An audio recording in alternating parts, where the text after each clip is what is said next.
Well, it turned out Peak to Peak was missing most of their starters as they're playing up in Canada. The second game in the 6-2 victory, Jim Moffitt, the head coach of Peak to Peak, he decided not to go with just his main lines, instead played everybody. Congratulations, JT. That's the Skate City player of the game, JT Baum, and now we're joined by the head coach. That's Andy Lowry. Looks like you got one of your biggest fans here, Andy. Is he enjoying the game, you think? Ever since the playoffs began, it's been all about respect for this Douglas County Huskies team.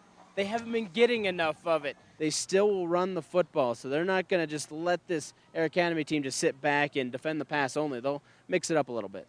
On the Columbine side of things, they're a little bit agitated at the fact that they were not able to put away this Cherry Creek team. You notice it doesn't really get any better in terms of the height advantage that Mullen has over CET in this one, but Porter, another big win for you guys.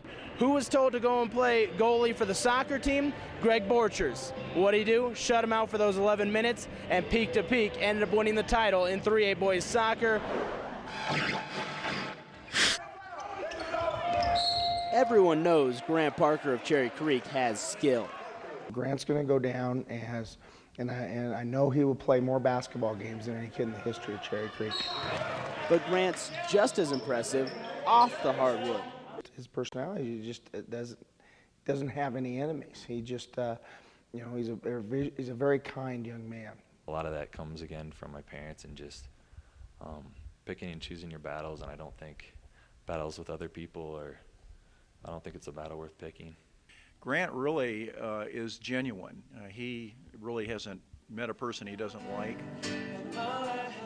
Grant's personality allows him to have many friends.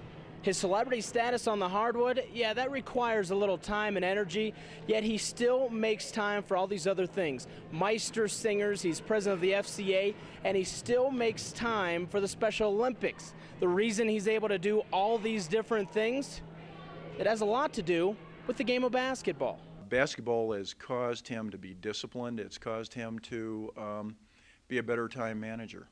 Working hard and setting goals, and telling yourself that nobody's going to come between you and that goal. Grant's future goal is basketball, but it's just one of many possibilities on his way to Air Force. Because it's such a good academic school. I'm really trying to think about the future and the decision, and I know Air Force will prepare me for what I have to accomplish later in life. He's a type of person that's going to be successful at whatever he wants to be successful at. Grant's well-rounded, but there is a slight crack in his armor. I'd like him to get more sleep. Ben Korn, CET Sports. Welcome back to 9 News. 3 wins and 3 losses in 6 homestands.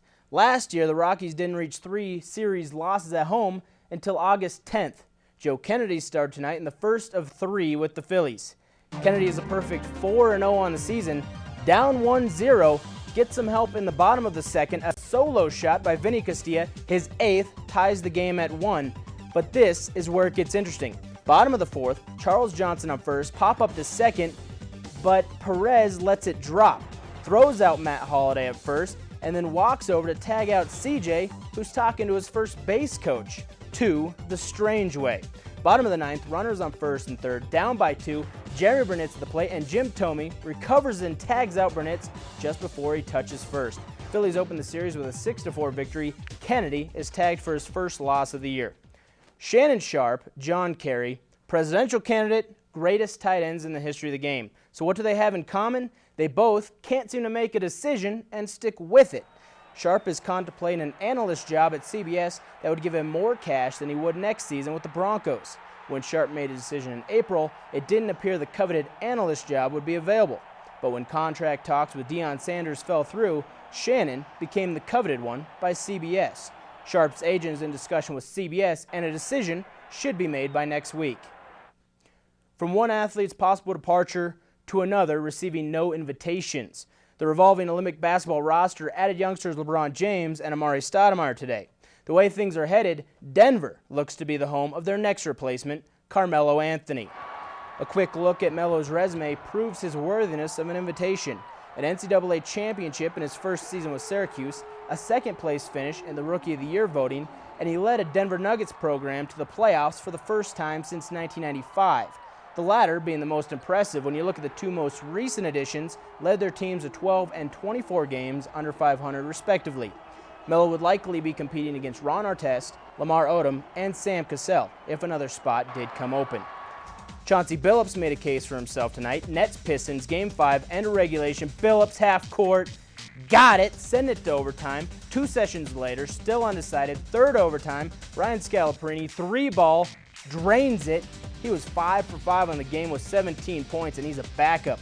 That gave him the 4-point lead. 3 with 16 seconds left. Lindsey Hunter steals the inbounds, kicks it back to Billups.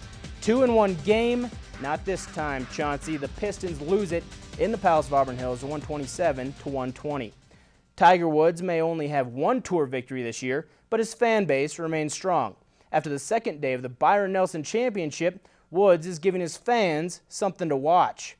On 12, he sinks the birdie putt to move to the top of the leaderboard, and then on 13, he makes par. Woods shot a 3 under 67 for the day and is 1 stroke ahead of his best friend on tour, Mark O'Meara. Tiger and O'Meara return to the links tomorrow at noon. And before we go, coaches are supposed to say the right thing, win or lose, right? Wrong. The Eastern Conference Playoff Series has become a broadcaster's dream. The Tampa Bay coach is living over comments made to his players by the Philadelphia coach. He should shut his yap. It's not about him. It's about 2 quality teams. And that stuff there, we understand how Philly works as far as the dialogue that goes on with all this stuff here. But when it comes to a coach to an opposing player, it's disrespectful and it's wrong. It's gutless. That's got to stop. Park your ego, shove it in your pocket. It's chicken and it's not for the series. I don't care about all the garbage that goes on, and Philly does it all the time. He isn't in the battle. Shut your yap. That's all for 9 News at 5 p.m. Check out an interview with Todd Helton at 6 p.m. Thanks for watching.